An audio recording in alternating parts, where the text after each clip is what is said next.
हजरत मूसा सफर पर जा रहे थे कि अचानक उनकी नजर एक आदमी पर पड़ी जो अकेला बैठा रो रहा था। उसी समय एक पंछी आया जिसकी चोंच में अंगूर थे। पंछी ने अंगूर उस आदमी के सामने रखे और उड़ गया। हजरत मूसा पास गए और पूछा, तुम कौन हो और क्यों रो रहे हो? वह आदमी आं भरकर बोला, ए मूसा, मैं बहुत बड़ा गुनहगार हूं।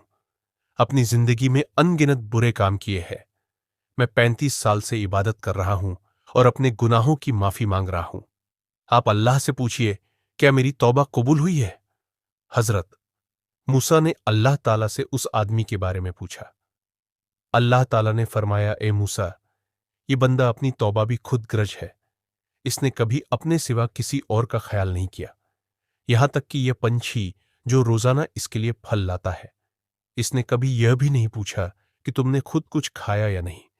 इसी वजह से इसकी तौबा कबूल नहीं हुई।